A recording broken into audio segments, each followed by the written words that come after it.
Deus abençoe você que me ouve, você que me acompanha e você que está chegando agora. Está começando mais um episódio do nosso estudo bíblico, aqui no iFé Conectados com Deus. Hoje vamos estudar o livro de Tiago, capítulo 2. E o estudo de hoje denomina-se A Fé Demonstrada por Obras. Tiago, capítulo 2, dos versículos 1 ao 26, diz o seguinte: Meus irmãos, como crentes em nosso glorioso Senhor Jesus Cristo, não façam diferença entre as pessoas, tratando-as com favoritismo. Suponho que na reunião de vocês entre um homem com anel de ouro e roupas finas, e também entre um homem pobre com roupas velhas e sujas. Se vocês derem atenção especial ao homem que está vestido com roupas finas e disserem, aqui está um lugar apropriado para o Senhor, mas disserem ao pobre, você fique de pé ali, ou sente-se no chão, junto ao estrado onde põe os meus pés, não estarão fazendo discriminação, fazendo julgamentos com critérios errados? Ouçam, meus amados irmãos, não escolheu Deus os que são pobres aos olhos do mundo, para serem ricos em fé e herdarem o reino que ele prometeu aos que o amam? Mas vocês têm desprezado o pobre. Não são os ricos que oprimem vocês? Não são eles os que arrastam para os tribunais? Não são eles que difamam o bom nome que sobre vocês foi invocado? Se vocês de fato obedecerem à lei real encontrada na Escritura, que diz, ame o seu próximo como a si mesmo, estarão agindo corretamente. Mas se tratarem os outros com favoritismo, estarão cometendo pecado e serão condenados pela lei como transgressores. Versículo 10. Pois quem obedece a toda a lei, mas tropeça em apenas um ponto, torna-se culpado de quebrá-la inteiramente. Pois aquele que disse, não adulterarás, também disse, não matarás. Se você não comete adultério, mas comete assassinato, torna-se transgressor da lei. Falem e ajam como quem vai ser julgado pela lei da liberdade, porque será exercido juízo sem misericórdia sobre quem não for misericordioso. A misericórdia triunfa sobre o juízo. De que adianta, meus irmãos, alguém dizer que tem fé se não tem obras? Acaso a fé pode salvá-lo? Se um irmão ou uma irmã estiver necessitando de roupas e do alimento de cada dia, e um de vocês lhe disser, vá em paz, aqueça-se e alimente-se até satisfazer-se, sem porém lhe dar nada, de que adianta isso? Assim também a fé por si só, se não for acompanhada de obras, está morta. Versículo 18. Mas alguém dirá, você tem fé, eu tenho obras. Mostre-me a sua fé sem obras, e eu lhe mostrarei a minha fé pelas obras. Você crê que existe um só Deus? Muito bem, até mesmo os demônios creem e tremem. Insensato, quer certificar-se de que a fé sem obras é inútil? Não foi Abraão, nosso antepassado, justificado por obras, quando ofereceu seu filho Isaque sobre o altar? Você pode ver que tanto a fé como as suas obras estavam atuando juntas, e a fé foi aperfeiçoada pelas obras. Versículo 23. Cumpriu-se assim a escritura que diz, Abraão creu em Deus, e isso lhe foi creditado como justiça, e ele foi chamado amigo de Deus. Vejam que uma pessoa é justificada por obras, e não apenas pela fé. Caso semelhante ao de Raabe, a prostituta. Não foi ela justificada pelas obras quando acolheu os espias e os fez sair por outro caminho? E verso 26, assim como o corpo sem espírito está morto, também a fé sem obras está morta. Precisamos analisar de início os primeiros versículos, do 1 até o 11, onde nos alerta acerca dos perigos de julgar pela aparência. Vamos ser sinceros, quem nunca cometeu esse erro? Todos nós, infelizmente, sempre fizemos esses julgamentos olhando somente pela aparência, sem nem conhecer aquela pessoa. Mas a Bíblia é enfática em dizer que isso é uma transgressão da lei de Deus, nos colocando, inclusive, lado a lado com o assassino, por exemplo.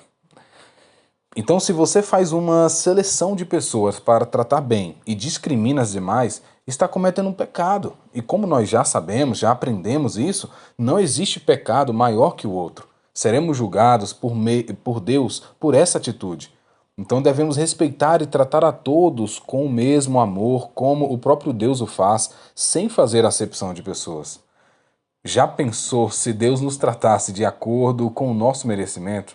São tantos pecados, tanta sujeira, que seríamos desprezados pelo Senhor, e com razão. Mas o amor dele é maior que os nossos pecados, e é assim que devemos agir para com o nosso próximo. Inclusive, lá no livro de 1 Samuel, capítulo 16, versículo 7, quando o profeta Samuel chega para ungir como rei um dos filhos de Jessé, são apresentados os filhos mais velhos, guerreiros e robustos, enquanto Davi nem foi chamado. Davi estava lá pastoreando as ovelhas no campo, ainda era novo, ainda era um jovem, e Deus orienta Samuel a solicitar que este viesse, pois mesmo sendo mais novo e ainda jovem, Deus não olhava para a aparência, e sim para o coração. Temos de agir como o Senhor, pois o ser humano não pode ser medido pelo que tem, ou pelo que veste, ou como se apresenta, mas sim pelo que é. Pela sua essência, o seu caráter, seus valores e princípios, porque essa é a forma que Deus nos julga. Deus vê o nosso interior, o nosso coração, os nossos valores e princípios, e nós precisamos agir da mesma forma.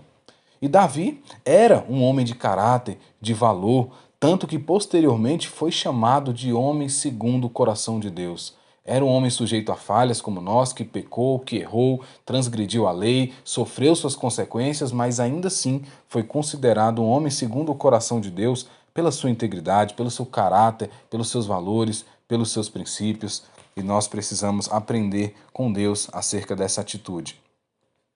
E agora, do versículo 14 até o fim do capítulo, até o versículo 26, Tiago vai nos orientar sobre a importância das obras na vida cristã. Que nada adianta dizermos que temos fé se essa fé não é demonstrada na prática, com ações. Isso é algo muito sério, pois o próprio Deus se manifesta através de obras, e não somente com palavras. Quando decidiu ativar o plano da salvação para a humanidade, Deus não disse ao mundo que o amava, e sim enviou o seu Filho para refazer a aliança entre o homem e Deus. Ele agiu e provou que nos ama enviando o seu Filho. E assim devemos fazer, pois a prática de boas ações automaticamente prova a fé que nós temos no Autor da vida. É interessante que, se fizermos uma pesquisa perguntando às pessoas ao nosso redor que creem em Deus, a maioria esmagadora responderá positivamente que creem sim em Deus, que acreditam em Jesus Cristo, mas infelizmente muitos acreditam que crer nele já é o suficiente, que crer nele, acreditar que ele existe, basta. E Tiago alerta lá no versículo 19 que os demônios também creem e até tremem diante da santa presença. Ou seja, aqueles que julgam ser suficiente ter fé em Deus, mas não a praticam, estão muito longe de agradar ao Senhor, pois até o inimigo faz o mesmo. E o autor do livro finaliza dando o lindo exemplo de Raabe, aquela mulher antes prostituta que provocou a sua fé em Deus, abrigando e protegendo os espias de Deus. E por conta desse ato heróico, alcançou a salvação e ainda fez parte da linhagem de Jesus. A história de Raabe é a prova de que Deus sempre nos dá uma segunda chance. Mas nossa fé precisa ser vívida, ser acionista, com atitudes que demonstrem nosso amor pelo Pai, obedecendo e cumprindo a sua vontade para a nossa vida. As nossas obras testificam o tamanho da nossa fé. Grave essa frase no seu coração. As nossas obras testificam, provam o tamanho da nossa fé. E que possamos refletir acerca disso e conectarmos com Deus neste dia. Este foi o estudo bíblico do iFé Conectados com Deus. Que Deus te abençoe.